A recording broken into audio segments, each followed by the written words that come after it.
Good morning. Welcome to Bay Area UU Church on this bright and beautiful and still chilly for at least one more Sunday morning. I'm Reverend Katie McQuage-Loukas. My pronouns are she and hers. Whoever you are, whomever you love, however you have arrived here today in body, in mind, in spirit, in your heart, whether you're with us here today in person, whether you're watching online, wherever you are on your spiritual journey, you are welcome here. If this is your first time, you are welcome here. If this is your 500th time, you are welcome here, and we are glad that you are here, and we are glad to be here together. My opening words this morning are from Matthew Johnson. For 5,000 years or more, for more than 15,000 generations, human beings have been invoking spiritual power. My predecessors and yours have gathered together to make sense of their lives and their place in the cosmos. They have spoken aloud and invited what they conceived as sacred and powerful to be with them. They called upon the spirits of air and earth and fire and water. They called upon the bear and the deer. They asked the raven to protect them. They pleaded for the heroes of old to slay the monsters of their fears.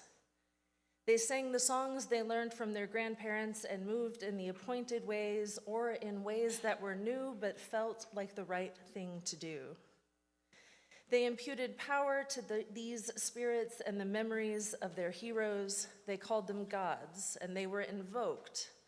Vishnu and Kali, Elohim, Odin, and 100 million others. Every group of people everywhere gathered to make sense of their lives and to make sense of their place in the cosmos.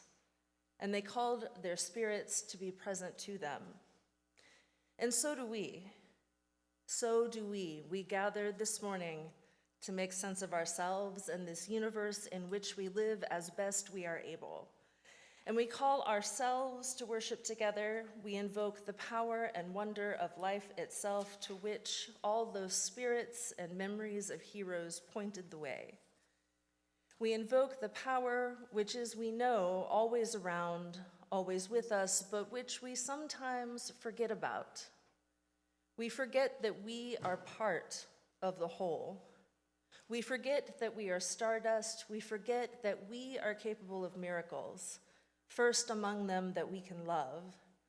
We forget these things, so we invoke the power of existence so that we can remember, so that we can lift our eyes and open our ears to the true and the beautiful. For 5,000 years or more, we have done this in many tongues, in many ways. We have done this. And so we continue the ancient tradition in our way and in our time. And so let us now worship together.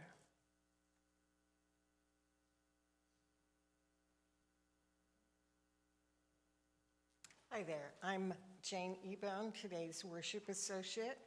And today, Wally Cahill will light the chalice.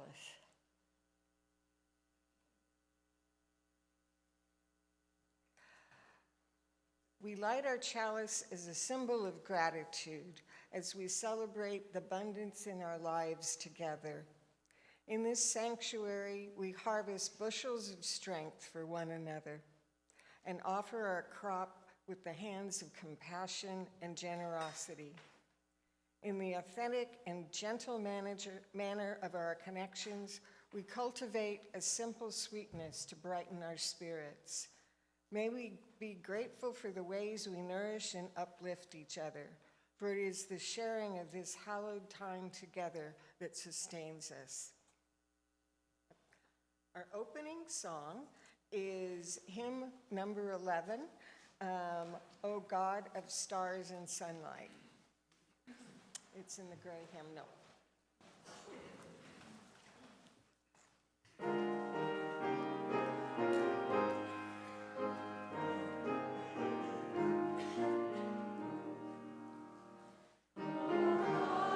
Stars and sun.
covenant is the silk that joins Unitarian Universalist congregations, communities, and individuals together in a web of connection.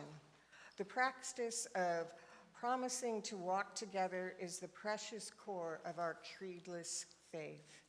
Please join me in saying our covenant. Love is the doctrine of this church. The quest of truth is its sacrament, and service is its prayer. To dwell together in peace, to seek knowledge and freedom, to serve humanity in fellowship. Thus do we covenant with one another. Our responsive reading this morning is number 441 in the Gray Hymnal. It is To Worship by Jacob Trapp, and I swear I picked it before we all had that conversation online about the meaning of worship. Just one of those things when it all comes together. In any case, it's number 441. Please join in with me on the italicized text.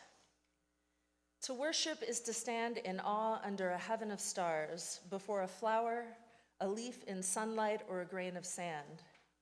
To worship is to be silent, receptive, before a tree astir with the wind, or the passing shadow of a cloud. To worship is to work with dedication and with skill. It is to pause from work and listen to a strain of music. To worship is to sing with the singing beauty of the earth. It is to listen through a storm to the still, small voice within. Worship is a loneliness seeking a communion. It is a thirsty land crying out for rain. Worship is kindred fire within our hearts. It moves through deeds of kindness and through acts of love. Worship is the mystery within us reaching out to the mystery beyond. It is an inarticulate silence yearning to speak. It is the window of the moment open to the sky of the eternal.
Good morning. My name is Gloria Miller, and I am the Acting Director of Religious Education. Our story today is called The Stuff of Stars by Marion Bauer.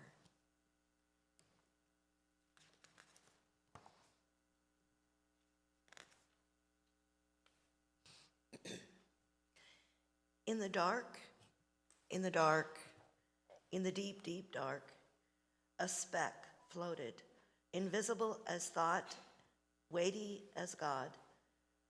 There was yet no time, there was yet no space, no up, no down, no edge, no center. No earth with soaring hawks, scuttling beetles, trees reaching for the sky. There was no sky. No you, no me, only the speck, waiting, waiting. And then the beginning of all beginnings went bang.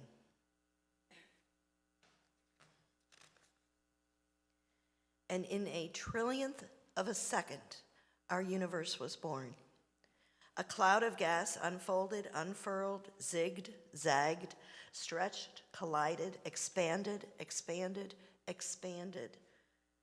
Bits bumped, gathered, fused, and throughout the cosmos, stars caught fire, trillions of stars, but still no planets to attend those stars. And if no planets, then no oceans, no mountains, no hippopotami, no violets blooming in a shady wood, no crickets singing to the night, no day, no night. The stars burned, and they burned so long and so hot that some of them exploded, flinging stardust everywhere.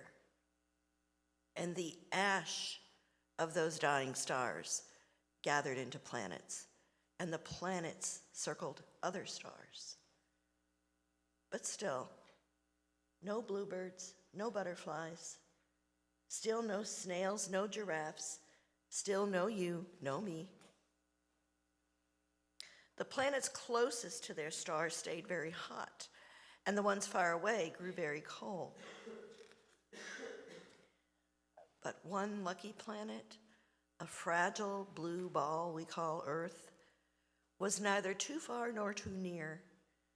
It circled its yellow star, the one we call the sun, from just the right distance and with just the right tilt to be sometimes warm and sometimes cool.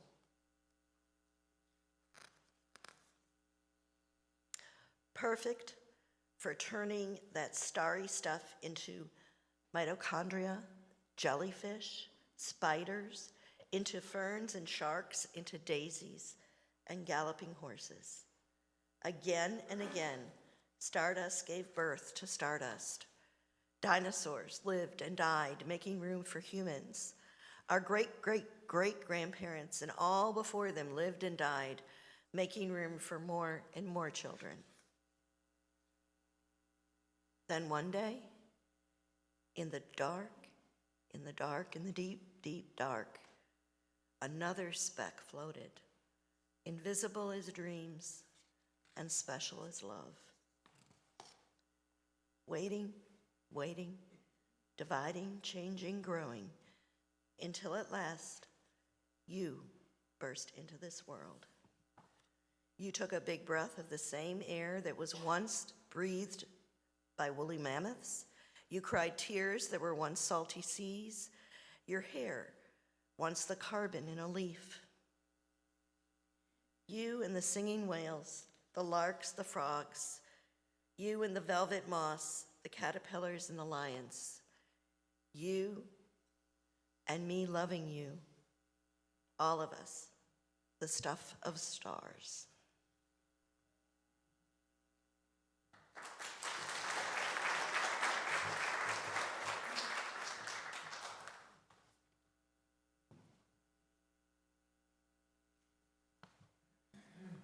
I wish we could have blown up really big on all the screens all of the illustrations from that book because they are lovely. But then we get into intellectual property trouble, so we don't do it. But I recommend if any of you have a chance to flip through the book at some point to see the lovely art that you do so. We gather today, as we do every week, carrying all the bits and pieces of last week and next week, and the anxieties and the hopes and the dreams for the future, and our joys and our sorrows, so many things we carry every day. And we bring all of those things here to this place because we know that we will not be alone in them. We know that others have rejoiced, others have sorrowed, and that we're all in this together. I invite you to come forward now to light a candle for yourself, for a loved one, for a hope or a worry or a milestone or a celebration, whatever you bring today. Know that we will help you carry it for a time. And if you would like a candle brought to you, raise your hands.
As always, we light one additional candle for everyone watching online or traveling or otherwise not with us this morning, and for those things too tender to be shared yet.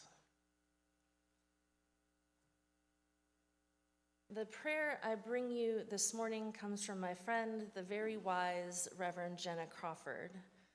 She is a friend and was a classmate of mine, and she writes, "As I sat down to write a pastoral prayer this week, I pulled up the calendar and the newspaper as I usually do. And I was reminded that Ramadan begins at sundown. I was reminded of the now empty promises of a ceasefire before Ramadan. I was struck by the sickening juxtaposition of a holiday in the tradition of Islam marked by fasting, when so many of its practitioners are being starved, if not killed, in Gaza. I remembered that in the State of the Union address earlier this week, our country who is complicit in this genocide, was called great. And I was reminded of how backwards we get it sometimes. The word Ramadan is derived from the Arabic word ramida or ar-ramad. It means scorching heat. And just as how scorching heat causes water to evaporate and seemingly disappear, Ramadan and the spiritual discipline it calls for is supposed to burn away the sins of Muslim practitioners." She closes with prayer. "Spirit of life and love, if any of our Muslim siblings around the globe want to take up a practice of fasting this Ramadan, may it be their choice alone. May no other person or government force that choice upon another, not now or ever. May the days of the scorching heat of militarism and nationalism and xenophobia and hate be numbered.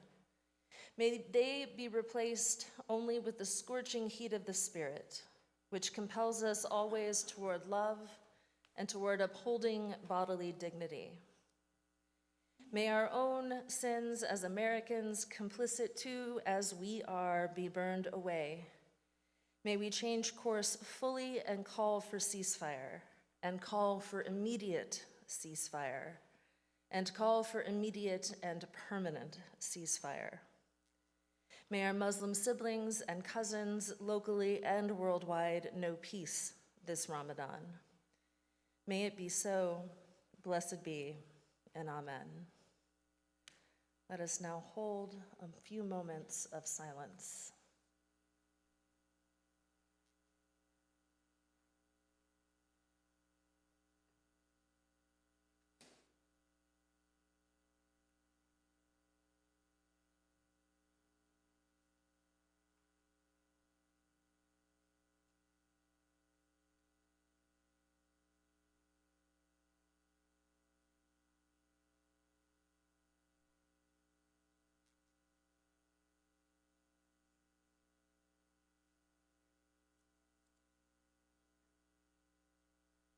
And now let us enter a time of meditation or prayer through song.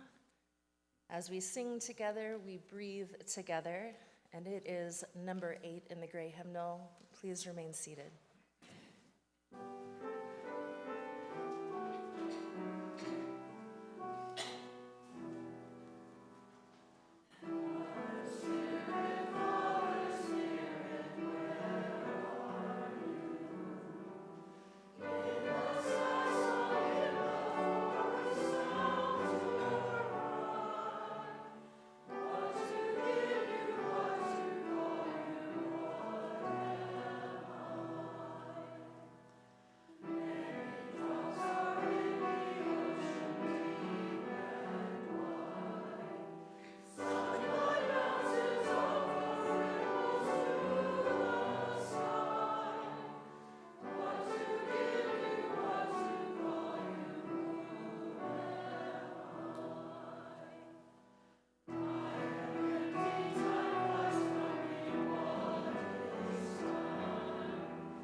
Today's reading is Remember by Joy Harjo, who is appointed to the United States Post Laureate in 2019 and is Chancellor of the Academy of American Poets.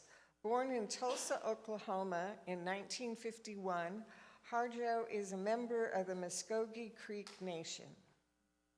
Remember the sky that you were born under. Know each of the stars' stories. Remember the moon. Know who she is. Remember the sun's birth at dawn. That is the strongest point of time. Remember sundown and the giving away to night. Remember your birth, how your mother struggled to give you form and breath. You are evidence of her life and her mother's and hers.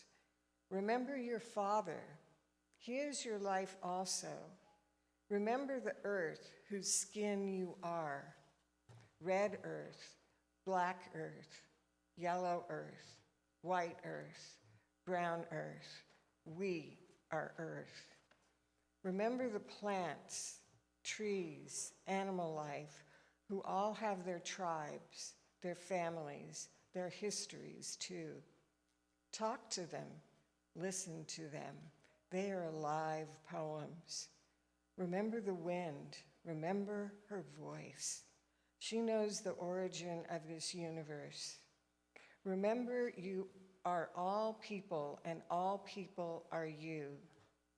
Remember you are this universe and this universe is you. Remember, all is in motion, is growing, is you. Remember, language comes from this. Remember the dance language that life is. Remember.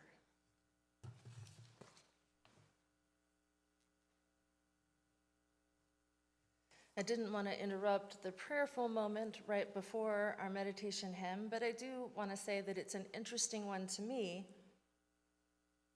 because it's written by Norbert Čapek, who is the person who developed the flower communion in Czechoslovakia in the 1930s, if I recall correctly, 1920s.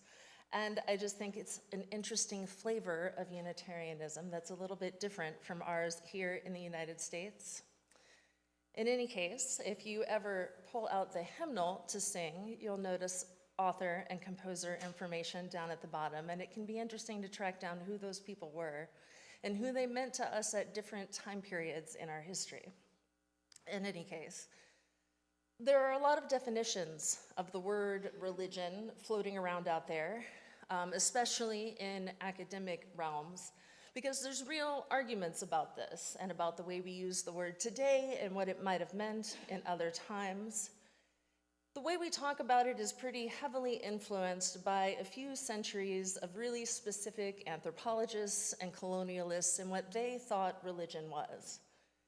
They'd go out into the world, they'd encounter another culture, another community or way of life, and look for the thing that was closest to what they called religion and say, aha, there it is, and then try to put it in the little box. And so we've inherited this confusing mishmash. Is religion a thing that is believed? Is it a thing that one does? Is it a cultural thing? Is it an intellectual thing, an emotional thing? And the answer to that tends to be yes, and it's many of these things. And so scholars in their various fields basically end up having to recreate their own definitions to do the work that they're trying to do in particular contexts. And there is no singular definition of what religion is. Here in the United States, we're usually swimming in the Christian context, and so we think of religion as belief. I believe in one God, the Father Almighty, that sort of thing. But there are plenty of religions, a lot of religions that don't work that way at all, of which we are one.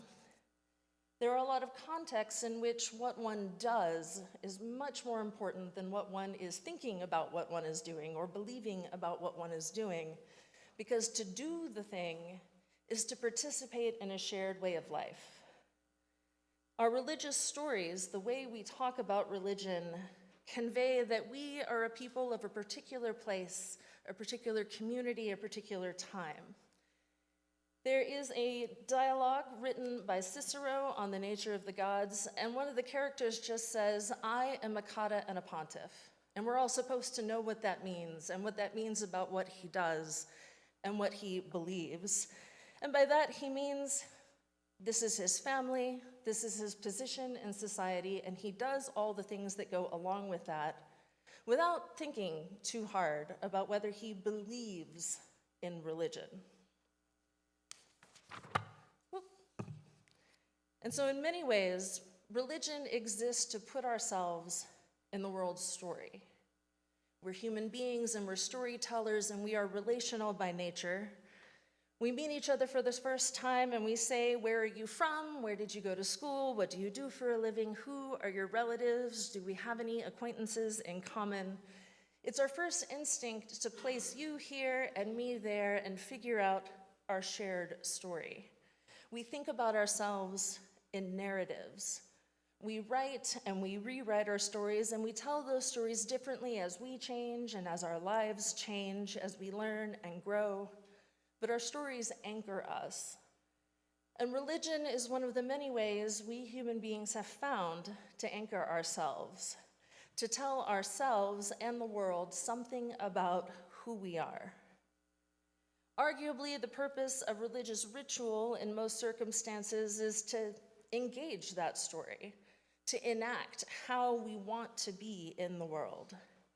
The Christian services that focus on communion are bringing the participants, their worshipers, into the Christian story. They are reenacting and participating in it and making sense of their place in a larger universe and reorienting themselves in an experiential, embodied way.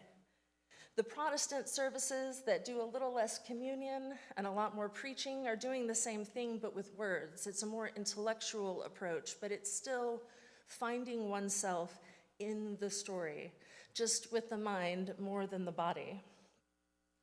Ancient Greek ritual drama, the civic rituals of Rome, the Passover Seder, these are all stories we're telling, ways we're inviting the participants to find themselves in the stories.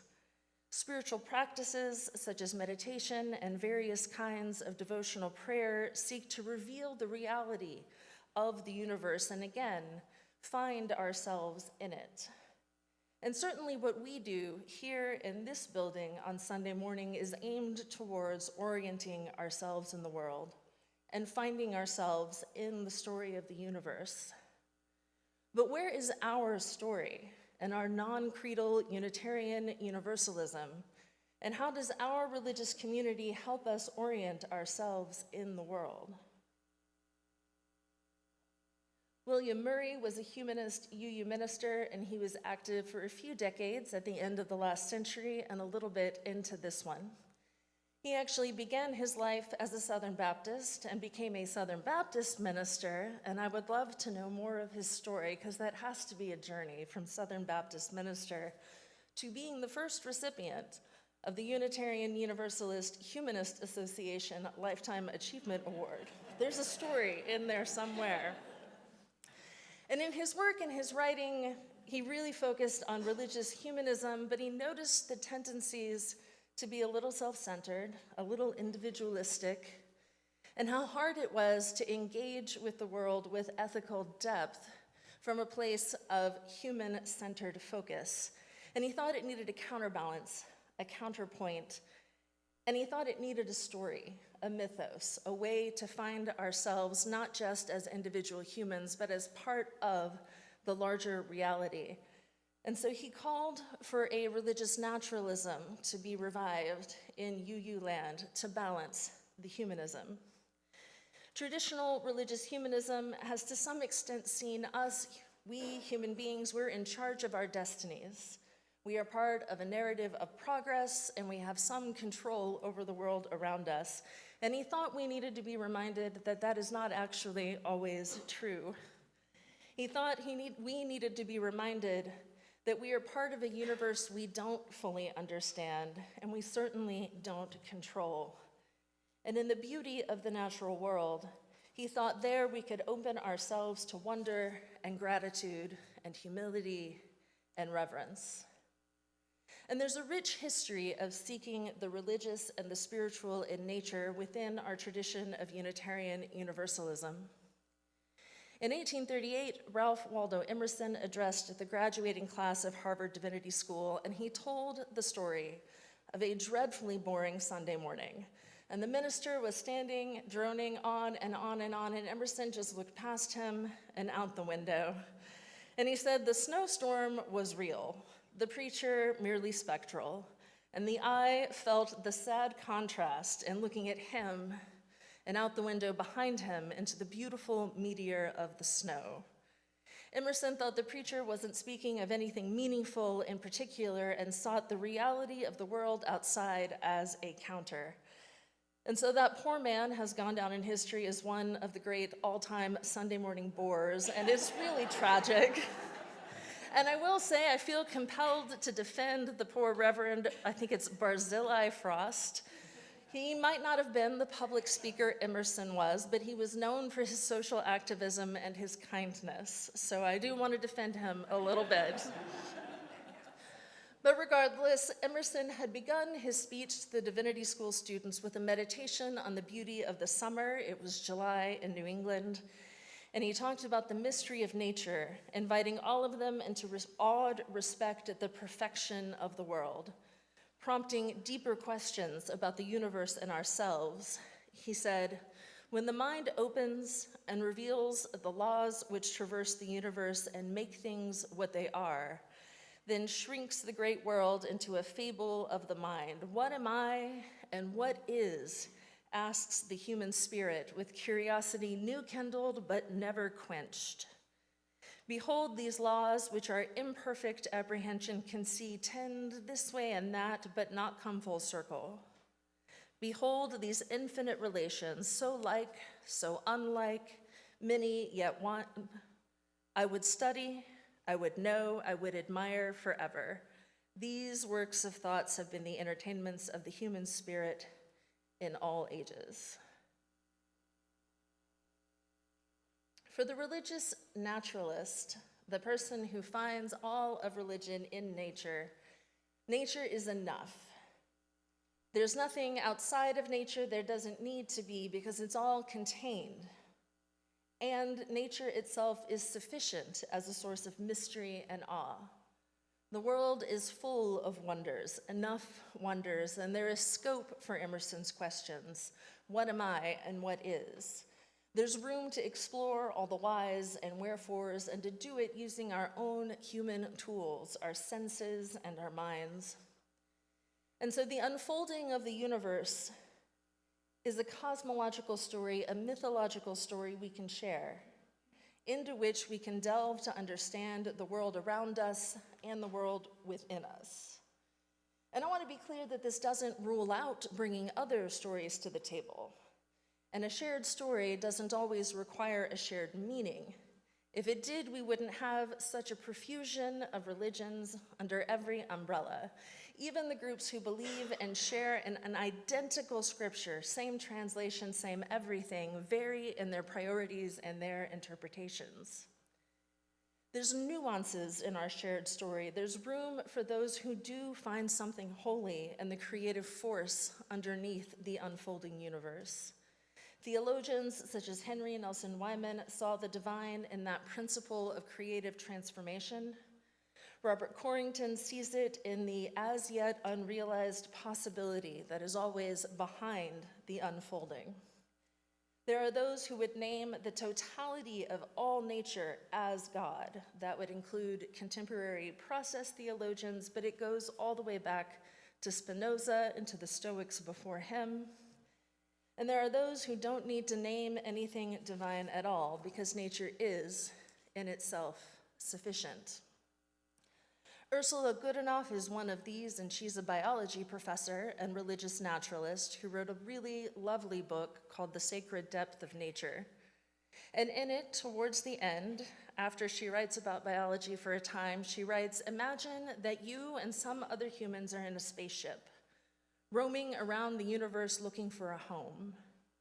You land on this planet that proves to be ideal in every way.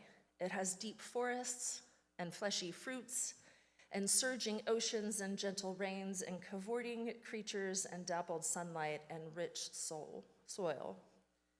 Everything is perfect for human habitation, and everything is astonishingly beautiful.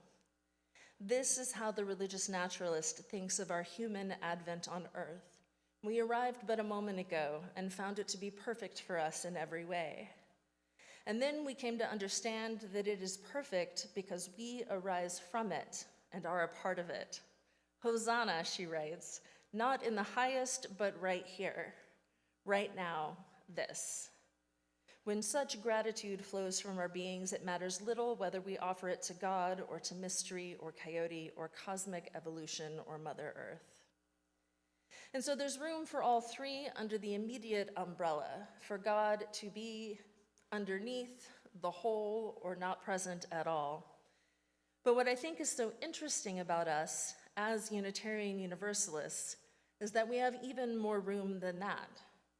Because everyone in the room doesn't have to buy into the same story all the time. We can invite one another to share the stories we come into the room with and be delighted by the different ones that appear. So if someone brings Genesis to their story of the universe and see a divine hand shaping it, we can still stand next to one another, gazing in awe at the stars. We can still be amazed by the sea and delight in green growing things. So many among us can see the hands of the star goddess in the night sky. Some may see the God of Scripture in the revelation of his creation. Some of us might see spirits in the trees, and some of us might simply see the beauty of the earth itself. We share in this moment and we share in the experience, even if our interpretation varies. And we share the scientific story as our collective mythos, even when we bring our other stories and lenses to the table. Religious naturalism is not, I think, our only shared story. We share the history of our tradition as part of our greater narrative. We share the story of this particular congregation. We share stories of beloved community and covenant that also shape us and make us who we are. But all stories begin with a beginning, with the birth of the universe and all it contains over the incomprehensible magnitude of cosmological time. And it is that story that brings us here, now, to this place and this time. Amen. I would like to invite Carrie up to tell us a little bit about her love of this community and congregation.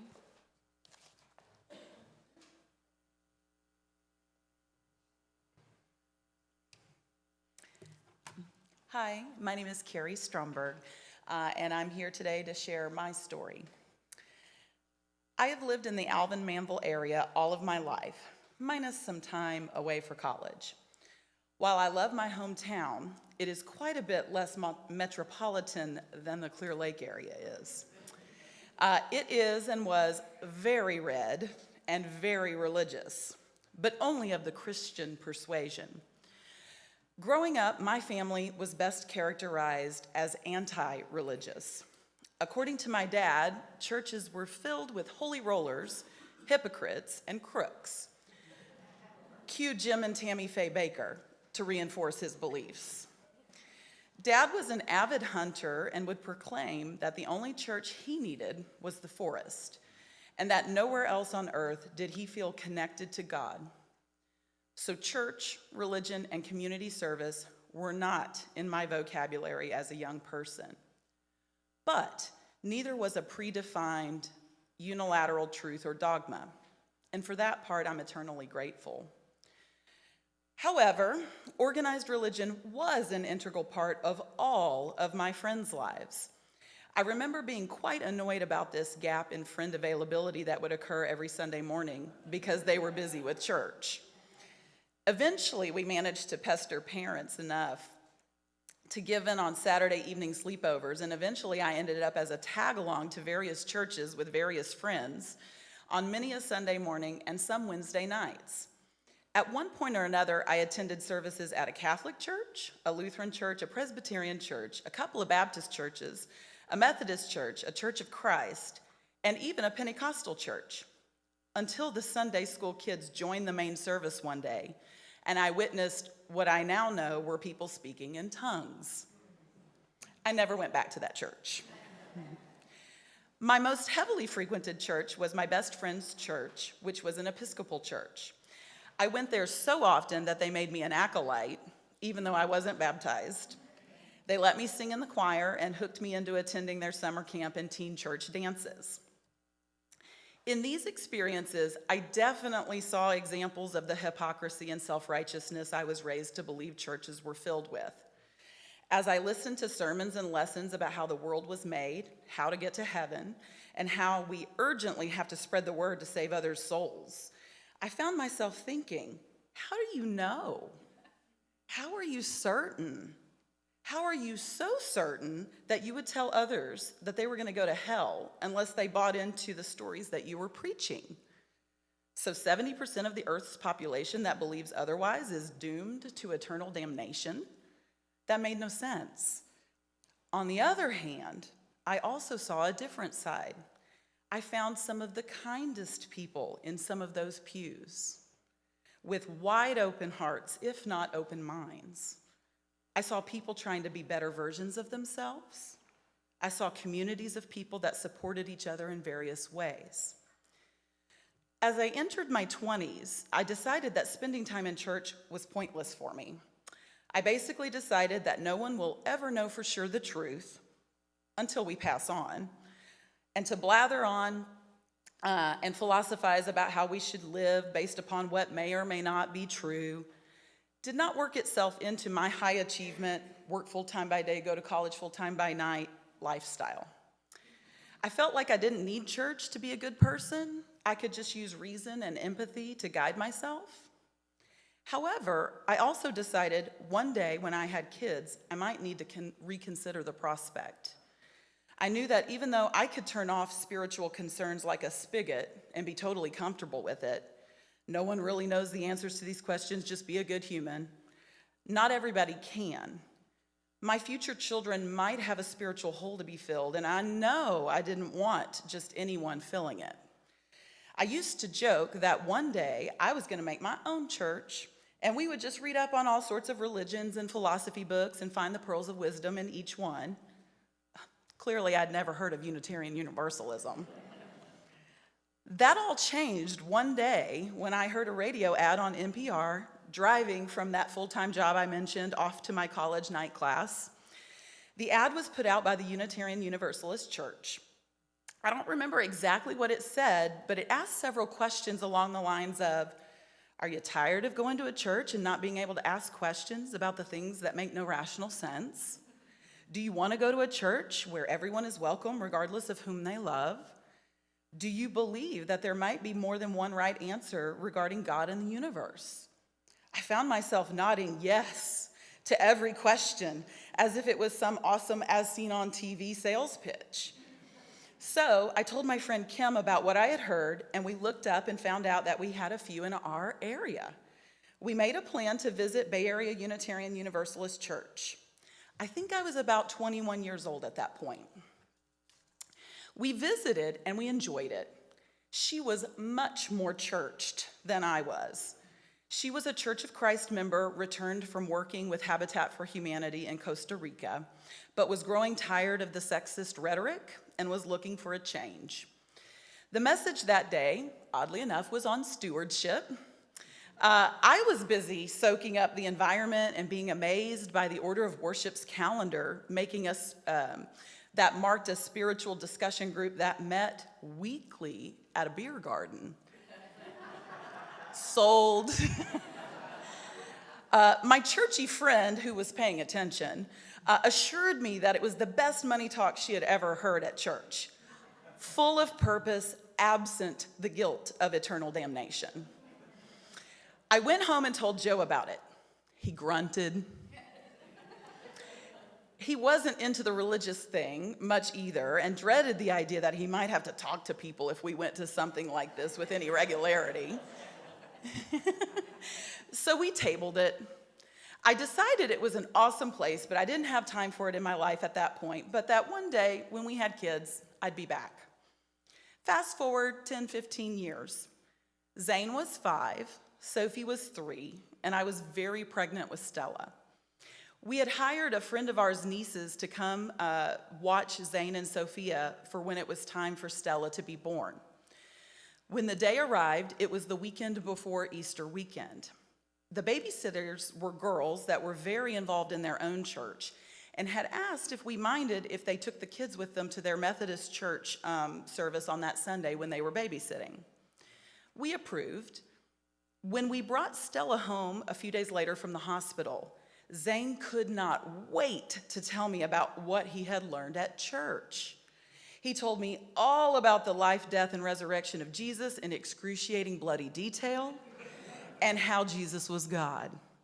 I think my soul left my body for a brief moment. Somebody had filled the spiritual hole when I wasn't looking and before I was ready for it. In retrospect, I was kind of a dummy to not see that coming, given the timing. But in my defense, I was kind of wrapped up in the whole childbirth thing. I broke the news to Joe that we would be going to the UU church stat. And we did. Funny fact, our first visit, I actually told Miss Patty that we were there to deprogram my son. She laughed an uncomfortable chuckle and told me that UUs don't actually do that, but instead that they look for the inspiration in all religions.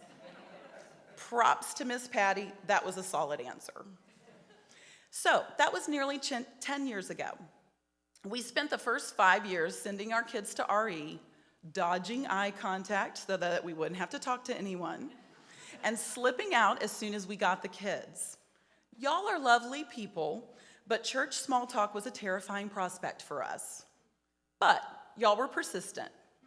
David Troop was fantastic about reaching out and personally inviting us to the parenting group and other things. Miss Patty was pretty quick to work me into the teaching rotation once she found out I was a teacher. Joe hid out a little longer, but y'all eventually got him too. But all of these are good things which create a sense of ownership and belonging within the community here. If you would have told me 30 years ago that I would be regularly attending church and I would be part of its cast and crew, I would have told you to lay off the substances. So, what brought us to BAUUC? I came for my kids, plain and simple. I wanted them to have a community. I wanted them to have an answer to that question that came up over and over again when I was a kid. Where do you go to church?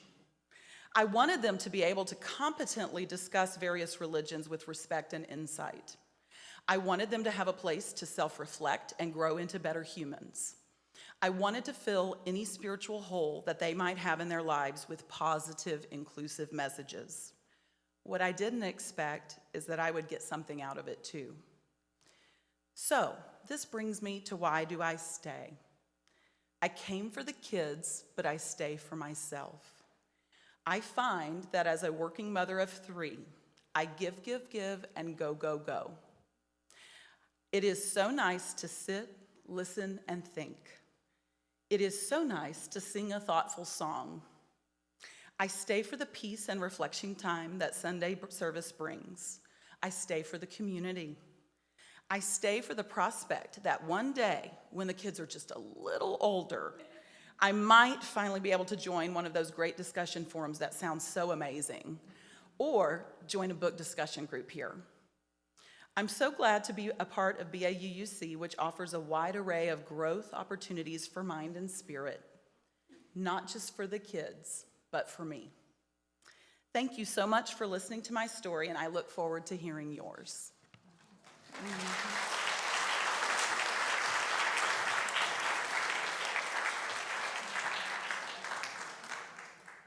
Thank you so much. That's one of my favorite things, is getting to hear all of your stories as I get to know you.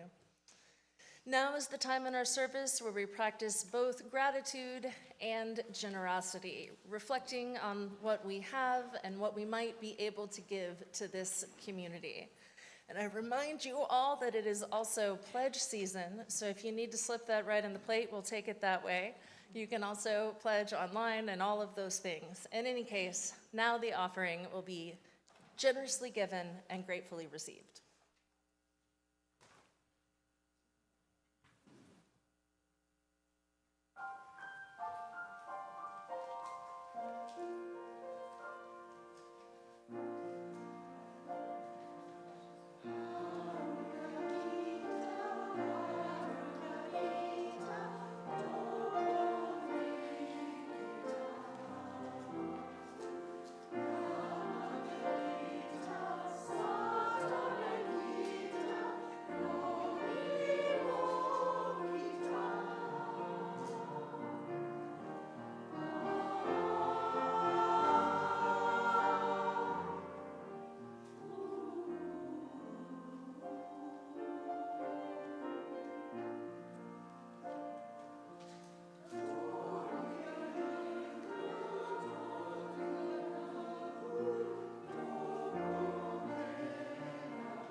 It's beautiful. Please join me in saying, this gift from the abundance of my life blesses me, our ministries, and the world. Okay, we've got a few announcements. If you haven't picked up your pledge packet, please stop by the table in the parlor and pick yours up today. We hope to have all pledges turned in by March 14th so we can start budgeting for the new fiscal year. After today's service, families, parents, and children are invited to a family-style potluck lunch. They'll gather at 12:30 after the coffee and fellowship in Cockrell Hall. After lunch, children will play. Childcare is provided by the church, and while they enjoy the company of other kids, parents will discuss parenting issues and parenting tips. Are you passionate about reproductive justice and want to deepen your understanding of its intersections with our UU faith? Starting today at 12:30 in room 114, we feature a 7-session course on reproductive justice, which offers a multidisciplinary and multimodal approach to exploring the complexities of this topic. Through engaging discussions, thought-provoking readings, and interactive exercises, we will gain a better analysis of reproductive oppression and paths to liberation. Space is limited, and attendance at our first session is mandatory for participation. You can find more information in the weekly email blast or order of service insert. This upcoming Saturday, March 16th at 4 p.m. in the youth room, it's time for Youth Connect, a dynamic event where this month the excitement of Glow Games takes center stage. Designed for youth, this engaging experience promises a time filled with fun, laughter, and unforgettable memories. Get ready to glow as you immerse yourself in a world of neon colors exciting games, and vibrant energy. Bring a friend and don't miss out on this opportunity to connect, play, and glow with us. Wear neon if you have it. On March 23rd at 10 a.m. in Conqueror Hall, we'll be hosting a facilitated workshop to envision our UU universe for January 2030. This is a way of imagining what our hopes and dreams are for BAUUC's future, not just this coming year, but years into the future. It's a fun and creative process, and we'll provide lunch. We need help from each of you to make this work. Longtime and newer members, both older and younger members, and visitors. So please mark your calendars for Saturday, March 23rd, 10 o'clock to 3 o'clock. Lunch provided. Please RSVP to president@BAUC.org by March 18th for meal planning and if you need child care. And finally, if you're not on our mailing list, you can sign up on our website at BAUC.org. We send out an email of BAUC news and events every Tuesday that contains these and many other activities that are happening in our church. And our closing hymn today is hymn number 319 in the gray hymnal, Ye Earthborn Children of a Star.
As we leave this hallowed place, may our feet remember its feel, so that wherever we walk, we know ourselves to be on hallowed ground. May we know that we are kin with every soul, every star, every stone, and leaf of grass. And may our words be gentle and our touch be kind. Blessed be, and go in peace.